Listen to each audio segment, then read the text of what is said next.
दोस्तों नमस्कार। कहानी संसार में आइए सुनते हैं वृंदावन लाल वर्मा की प्रसिद्ध कहानी सच्चा धर्म। दोस्तों ये कहानी धार्मिक सौहार्द पर लिखी गई एक भावपूर्ण कहानी है। तो आइए शुरू करते हैं।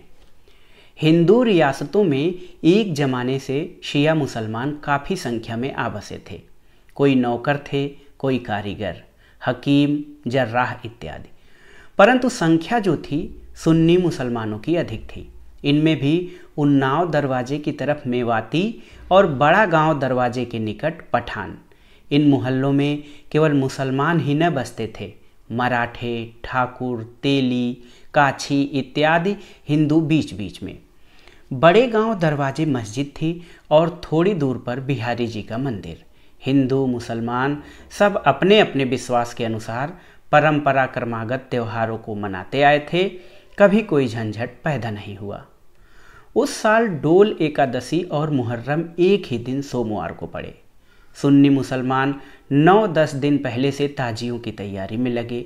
अब की साल उनको ताजिए और भी अधिक धूमधाम के साथ निकालने थे, क्योंकि उनकी झांसी स्वतंत्र हो गई थी। उनकी रानी राज कर रही थी। मंदिरों में भी खूब नाच और गाने के साथ मन का ओज प्रस्फुटित हो रहा था। इन दिनों भी झांसी के मंदिरों में जो नित्य नई सजावट की जाती है उनको घटा कहते हैं। किसी दिन नीली घटा, किसी दिन पीली घटा और किसी दिन कोई और। सारे मंदिर में एक ही प्रकार के रंग के वस्त्र और फूल। यह सब कई दिन एकादशी तक चलता रहा। सोमवार के रोज शाम के समय ताजिए दफनाए जाने को थे और उसी समय विमानों का जल विहार होना था। यदि दोनों धर्म वालों में मेल जोल हो तो मज़े में सब रस्में निकाली जाएं, और यदि एक दूसरे से अनमने हों तो एक डग भी रखने की जगह नहीं। मोतीबाई और जूही जैसे दिवाली मनाती थी वैसे ही ताजियादारी भी करती थी, और उसी उत्साह के साथ वे मुरली मनोहर के मंदिर में जिस समय रानी दर्शन के लिए जाती थी नृत्य और गान भी करती थी। उन्हीं दिनों मुहर्रम के ज़माने में। परंतु उनके इस कार्य पर मुसलमान किसी प्रकार का आक्षेप नहीं कर रहे थे, क्योंकि वे प्रायः रानी के साथ रहा करती थी। दुर्गाबाई सुन्नी मुसलमान थी। वह भी ताजियादारी करती थी और नाचना उनका पेशा था। मंदिरों में उनके नृत्य की मांग थी। वह मंदिरों में नृत्य के लिए जाने लगी। कुछ मुसलमानों को असंगत लगा। चर्चा शुरू हो गई। इस चर्चा में पीर अली ने प्रधान भाग लिया। सवेरे का समय था। ठंडी हवा चल रही थी। हलवाइयों की दुकानों पर ताज़ा मिठाइयाँ थालों में सजती और बिकती चली जा रही थी। दूसरी ओर मालिनों की फूलों से भरी हुई डलियाँ थोड़ी ही देर में खाली होने को थी। दुर्गा नर्तकी ने हलवाई के यहाँ से मिठाई ली और मालिन के यहाँ से फूल।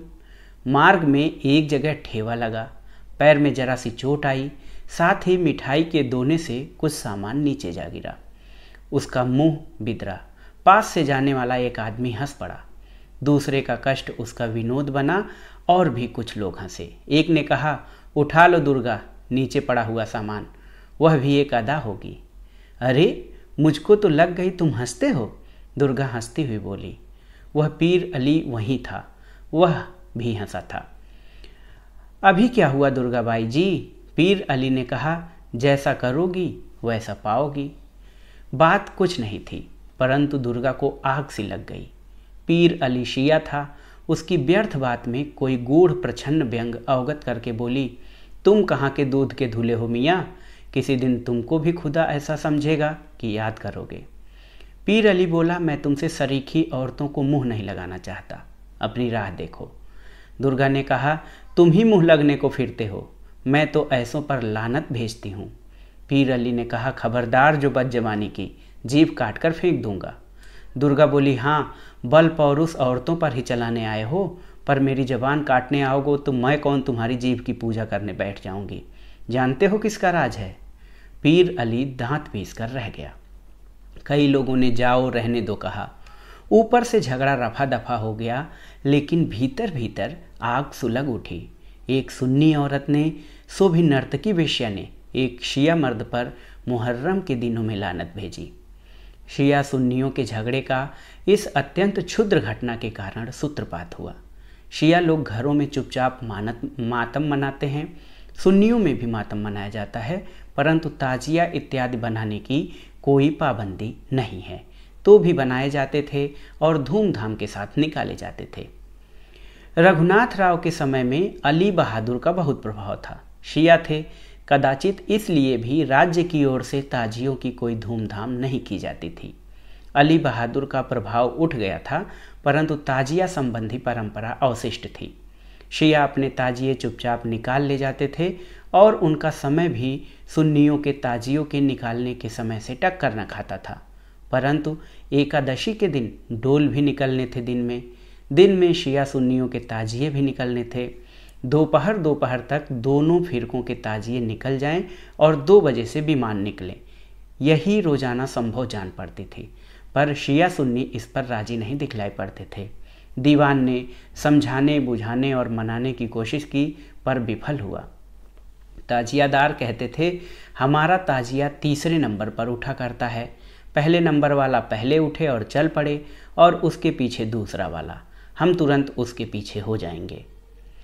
हमारा नंबर पहला जरूर है, परंतु ताजिया हमारा तभी उठता है जब शियों के ताजिए निकल गए। आप कहते हैं कि 9 बजे से ताजिया निकालना शुरू कर दो, हम तैयार हैं, परंतु शियों के ताजिए पहले निकलवा दीजिए। और शियों के ताजिए उतने सवेरे निकल नहीं सकते थे। विवश कोई किसी को कर नहीं सकता, धर्म का मामला जो ठहरा। अच्छा यही था कि झंझट 2 दिन पहले खड़ा हो गया था। शिया लोग अपने ताजिए यदि आतुरता के साथ बड़े भोर निकाल भी ले जाएं, तो इसमें संदेह था कि सुन्नी अपने ताजिए हर साल के समय के प्रतिकूल दफना देते या नहीं।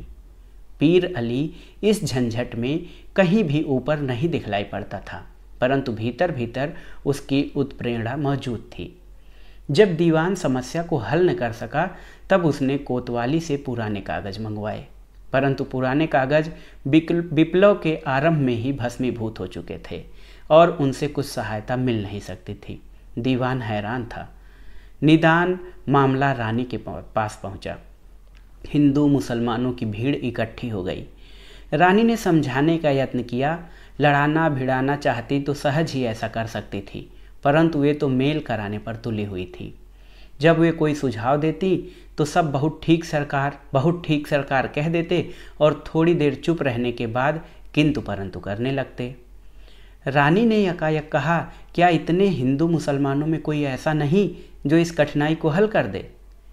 महल के पड़ोस में एक बढ़ई रहता था, वो आगे आया। उसने विनय की, सरकार मैं कुछ विनय करना चाहता हूँ। रानी ने बोला, कहो। बढ़ई कहा कि सरकार राम और रहीम सबसे बड़े हैं, उसी तरह उनका मंदिर विमान से बड़ा और इनकी मस्जिद ताजिया से बड़ी। मस्जिद में रहीम की पूजा की जाती है, मैं मस्जिद बनाकर ठीक समय पर निकाल दूंगा, सब ताजिए उनके साथ निकलने चाहिए, आगे पीछे का कोई सवाल नहीं खड़ा होता। सुन्नी ताजिएदार सहमत हो गए।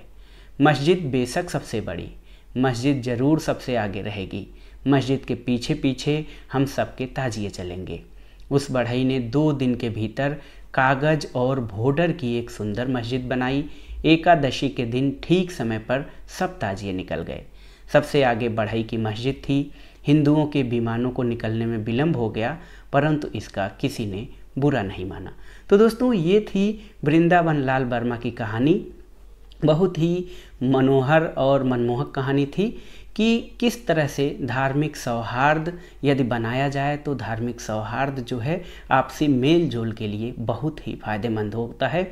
लेकिन यदि धर्म में टकराव हो जाए, आपसी टकराव हो जाए, तो ये हमारे जो सामाजिक सौहार्द है उसके लिए भी खतरा पैदा होता है। और थोड़ी सी सूझबूझ के साथ किस तरह धर्मों में संभाव और बराबरी, एकता और सामंजस्य बिठाया जा सकता है, इस कहानी का जो है सारांश था। दोस्तों, कहानी आपको कैसी लगी हमें कमेंट बॉक्स में ज़रूर बताइएगा।